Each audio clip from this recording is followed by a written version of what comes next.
Boa tarde. O país está contabiliza nesse momento 585 casos acumulados de Covid-19. Cidade de Praia, semelhança de Santa Cruz, se registra mais 9 casos positivos.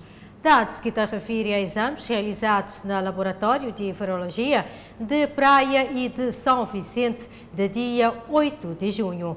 E diretor de Serviço de Controle e Prevenção da Doença avança que assim que o Ministério de Saúde entende que há condições para assegurar a segurança sanitária de doentes com Covid-19, este pode bem tratar-se dentro de casa.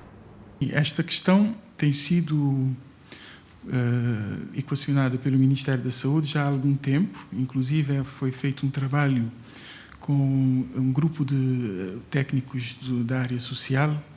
Foi também desenvolvido uma ferramenta que permite agrupar informação em relação a aspectos sociais, económicos e de habitação das pessoas com a infecção por novo coronavírus. Está-se a preparar no sentido de, a partir do momento que o Ministério da Saúde entender que essa orientação possa ser realmente efetivada, para que seja feita da melhor forma possível.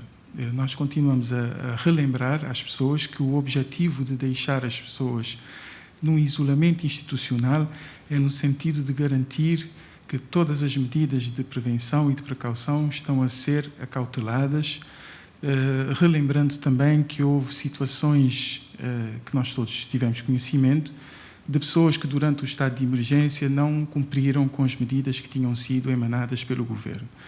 Portanto, assim que o Ministério da Saúde entender que há condições para assegurar a segurança sanitária da população, falando em relação ao isolamento domiciliar, essa decisão será anunciada. Começa a funcionar o Laboratório de Virologia em São Vicente para dar cobertura a ilhas de Barlavento e essa funciona na normalidade. Garantia de presidente do Instituto de Saúde Pública, Maria da Luz Lima. O Laboratório de São Vicente entrou em funcionamento, portanto vai dar resposta a toda a região norte. No domingo não entrou nenhuma amostra, nem de caso suspeito, nem de contactos, então não houve resultado porque não houve amostras entradas, mas está a funcionar bem. Também, portanto, o laboratório de São Vicente serve a região norte, mas se há facilidades de transporte para aqui, para a praia, a saúde pública tem que atuar rapidamente, então facilita-se então o transporte para a praia, havendo essa possibilidade, o diagnóstico é feito, a análise das amostras é feita aqui na praia. Ainda o presidente de INSP reforça que testes rápidos é capaz de diagnóstico e sim ajuda ao estudo do seroprevalência, pelo que conta com a colaboração de população nessa matéria. Realmente, os testes rápidos não são para diagnóstico, nem a OMS recomenda, mesmo que sabemos que os testes rápidos não são para fins de diagnóstico. Para fins de diagnóstico é o PCR, real time, que é a metodologia ou técnica utilizada. E também precisamente porque já foi explicado aqui também várias vezes, uma pessoa pode estar negativa hoje por teste rápido para anticorpo, não estou a falar de teste rápido para anticorpo, e pode estar negativa, não quer dizer que não esteja infectada, porque os anticorpos começam a se desenvolver muito tempo depois, muitos dias depois da pessoa já ter o contacto com o vírus. E a preocupação de estar a fazer nos bairros poderá ter, até certo ponto, por causa da questão dos casos assintomáticos, mas mesmo assim, depois há sempre que haver uma confirmação com PCR, que nem sempre se confirma. Há pessoas que têm teste rápido para anticorpo positivo e PCR dá negativo, mas também tem que ser interpretado dentro de uma linha da questão epidemiológica da pessoa, de antecedentes, enfim, de vários fatores para se poder ter um diagnóstico oficial se teve ou não contacto com o vírus. Portanto, é mais nesse sentido que falamos. Não é para diagnóstico, nem é recomendado pela OMS para fins de diagnóstico. Agora, o que nós vamos fazer, como já se disse, já todo mundo conhece, que é a questão de fazer um estudo de seroprevalência. Nesses casos, tem que ser utilizado anticorpos. E aproveito já para falar à população, nesses casos, para para participarem nesse inquérito, porque vai nos dar realmente, por exemplo, nas ilhas em que não houve notificação de casos de infecção por SARS-CoV-2, que dá o vírus, que transmite a doença, não é? Se houve circulação do vírus nas ilhas onde não foram identificados casos confirmados de doença. Então, isso tem uma vantagem que é muito importante também sabermos como é que está no país a questão do vírus. Estados Unidos apoia Angola na luta contra a Covid-19 com mais de 3,5 milhões de dólares. Como parte desse apoio, Mike Pompeo anunciou que o governo dos Estados Unidos da América está a disponibilizar mais de 3,5 milhões de dólares para apoiar a luta contra a Covid-19, além do investimento anual de 30 milhões de dólares na saúde dos angolanos. Na mensagem, o chefe da diplomacia dos Estados Unidos da América afirma que o compromisso do seu país com Angola é forte. Segundo o governante, esse compromisso baseia-se em valores partilhados e no apoio mútuo à paz e estabilidade regionais, além das crescentes oportunidades econômicas bilaterais. O secretário de Estado americano reiterou o apoio do seu país à luta contra a corrupção em Angola e a efetivação das reformas econômicas e políticas.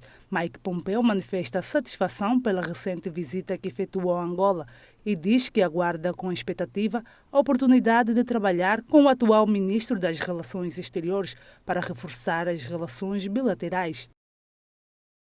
Ainda em Angola, já no mês de julho, que começa aulas, mas receio é visível, pois as pessoas têm medo de contrair vírus. Previsto para os dias 13 e 27 de julho deste ano, o regresso às aulas no país vai funcionar em duas fases, no quadro da situação de calamidade pública que vigora desde o dia 26 de maio. As medidas de biossegurança e de distanciamento são obrigatórias em todas as instituições de ensino e não só. Algumas já começaram a criar as condições. Nesta escola privada, por exemplo, já foi possível montar lavatórios para permitir os alunos a manter a higienização das mãos e, segundo o subdiretor pedagógico da instituição, serão ainda tomadas outras medidas, como é o caso da redução do número de alunos nas turmas. O fundamental é a higienização, a lavagem das mãos, depois a medição da temperatura e o distanciamento social, a partir do pátio, nas salas de aulas. Já nesta outra instituição de ensino público não se vê o mesmo, mas apesar disso, o seu representante garante que algumas medidas também já estão a ser criadas. Internamente já estamos a criar as condições, como, ou seja, cuidar dos quartos de banho para a devida higienização.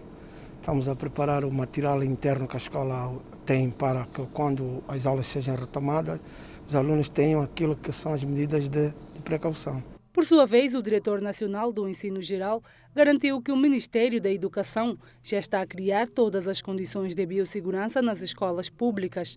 Será instalada a água nas escolas, será fornecido o sabão no âmbito da Comissão Interministerial de Prevenção e Combate à Covid-19. O Ministério da Educação apela a todas as instituições e encarregados de educação a cumprirem rigorosamente com as medidas de prevenção e combate do novo coronavírus. Os encarregados de educação e alunos ainda mostram-se inseguros com o regresso às aulas. Esta senhora, por exemplo, diz que só vai mandar o seu filho de volta para a escola assim que todas as condições estiverem criadas. Primeiro vou ver se a escola tiver condições, se tiver álcool gel ou água, se também tiver meter a distância das carteiras, né? De 2 metros, aí eu posso permitir para o meu filho ir à escola. Se não tiver condições, com essa epidemia assim, não tem como. Eu creio que até lá as condições ainda não estarão todas bem preparadas, então não voltarei. Esse vírus já infecta mais de 7,1 milhões de pessoas e também já mata mais de 400 mil no mundo inteiro. Por isso, não continua a aposta na prevenção.